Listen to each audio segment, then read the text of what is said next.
হিংসা নিজের পক্ষে বিপজ্জনক, অন্যের পক্ষে নয়। হিংসা মানে আপনি নিজেই বিষ গিলছেন। যে বিষ গেলে সেই মরে, আর যাকে হিংসা করছে সে তো মরবেই না, বরং তার উন্নতি হবে। হিংসা করলে আপনি তার উন্নতিতে ভয় পাবেন এবং শুকিয়ে যাবেন, আপনার অন্তরের শান্তি বিনষ্ট হয়ে যাবে। যারা অপরকে হিংসা করে সেই ব্যক্তির যখন সমৃদ্ধি ঘটে, প্রচুর টাকা পয়সা হয়, ব্যাংক ব্যালেন্স করে, গাড়ি কেনে, তখন ওই হিংস্র ব্যক্তির গা জ্বলে যায়, গা পুড়ে যায়, এতে তার নিজেরই ক্ষতি হয়। তাই বলা হয়, তোমার হিংসা আমার জয়। হিংসা করবেন না। মানুষের পক্ষে হিংসা করাটা শোভা পায় না। কারণ হিংসা কোথা থেকে আসে? হিংসা আসে কোথা থেকে? হিংসা হচ্ছে মায়ার এজেন্ট।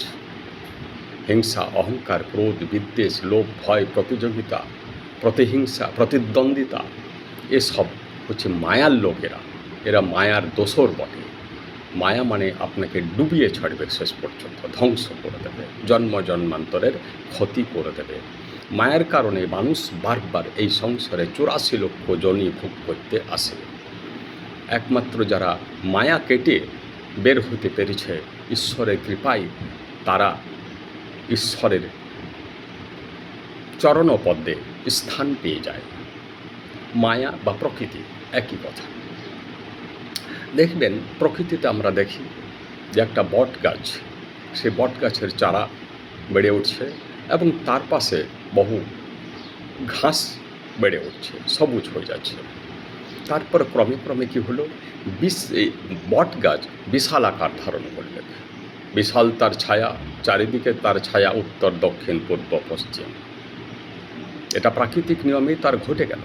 কিন্তু ঘাস তো বাড়তে পারলেন না, ঘাস বাড়তে পারলেন না। এই যে বট গাছ বেড়ে গেল অথচ ঘাস বাড়তে পারলেন না, এর ফলে কি হচ্ছে দেখুন, ঘাস হলুদ হয়ে যাচ্ছে, শুকিয়ে যাচ্ছে এবং শেষ পর্যন্ত মৃত্যু ঘটছে ঘাসের। ঘাস ধ্বংস হয়ে যাচ্ছে। প্রকৃতির নিয়মে এরা সব প্রকৃতির বশ। ঘাস তো আর জ্ঞানী নয় মানুষের মতো। তাই প্রকৃতির বশে আছো। প্রকৃতির বশে ও কী হলো, বটগাছের পরোক্ষভাবে দেখতে গেলে বটগাছের উন্নতি ঘাসের মৃত্যুর কারণ হয়ে গেল। বটগাছেরও দোষ নাই, ঘাসেরও দোষ নাই। এটা প্রকৃতির জগতে ঘটছে মায়ার, এটা হচ্ছে মায়ার খেলা। মানুষের ক্ষেত্রে এই প্রকৃতিকে অতিক্রম করতে হয়। মানুষ যদি প্রকৃতিকে অতিক্রম না করে, তেমনি বটগাছের মতো যারা সমৃদ্ধ হয়েছে, অনেক বিশাল আকার ধারণ করেছে, আর যারা পারে নাই তারা হিংসা করবে তাদেরকে, সেই বটগাছ নামক সেই বিশাল মানব সন্তানকে। হিংসা তার অটোমেটিক চলে আসবে, কারণ সে মায়ার বশে আছে। মায়াকে যে অতিক্রম করতে পারে তাকে বলা হয় আত্মশক্তি। আত্মা এবং মায়া বিপরীত দিকে অবস্থান করছে। যার যত আত্মশক্তি বেশি, সে তত মায়াকে কাটতে পেরেছে। এটাই হচ্ছে সূত্র। আপনি মায়াকে যদি কাটতে পারেন, কিছুটা অন্তত যদি কাটতে পারেন, তাহলে আপনার আত্মশক্তি বাড়বে। আত্মশক্তি মানে দৈহিক শক্তি বাড়বে, আপনার সাহস বাড়বে, আপনার ভয় কমে যাবে, আপনার হিংসা, অহংকার এইসব থাকবে না, আপনার লোভ থাকবে না। লোভ কেন হয়? লোভ হয় ভয় থেকে। আসলে এদের উৎপত্তিস্থল হচ্ছে অহংকার। অহংকার থেকে লোভ, ক্রোধ, বিদ্বেষ, অশান্তি, ভয় এসব আসে। তাই ঘাসের মতো হবেন না। তাছাড়া বিশাল বটবৃক্ষের ঘাসের মতো হলে ওই বিশাল বটবৃক্ষের তলে আপনি আপনার সবুজত্ব হারাবে, আপনি হলুদ হয়ে যাবেন এবং আপনার জীবন অকালে ঝরে যাবে। আপনি অশান্তিতে ভুগবেন, অ্যাংজাইটিতে ভুগবেন, টেনশনে ভুগবেন। কারণ আমাদের এই সংসারে প্রত্যেকটা ব্যক্তি তার নিজের কর্মফল ভোগ করছে, অতএব তার উন্নতিটা তার কর্মেরই ফল। এখানে আপনি হিংসা করে নিজেকে ছোট করবেন না। হিংসা আসছে ভয় থেকে, আবার ভয় আসছে হিংসা থেকে। তাই বলা হয় হিংসা করবেন না। যারা যত বড় হয়েছে, যারা মনীষী হয়েছে, মহাপুরুষ হয়েছে, বিজ্ঞানী হয়েছে, দার্শনিক হয়েছে, আরও বিভিন্ন বিষয়ে পাণ্ডিত্য অর্জন করে ওই বিশাল বটবৃক্ষের মতো হয়েছে, তারা সবাই মায়াকে কাটতে পেরেছিলেন, কেউ কম কেউ বেশি।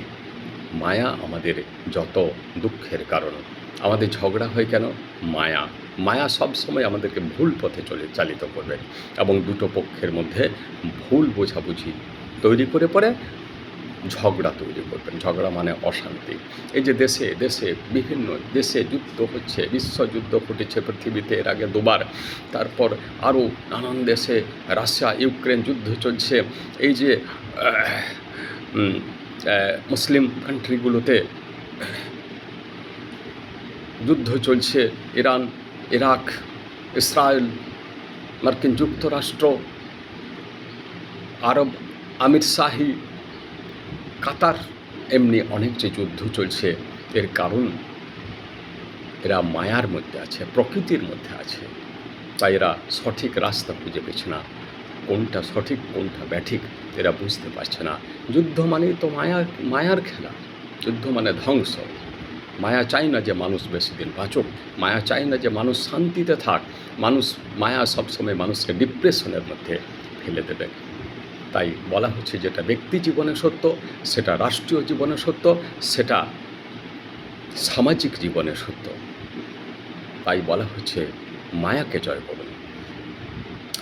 দেখবেন বেশিরভাগ ছেলে লেখাপড়া হয় না কেন, বেশি রকমের ভালো রকমের লেখাপড়া হয় না কেন? ওরা প্রকৃতির বশে আছে।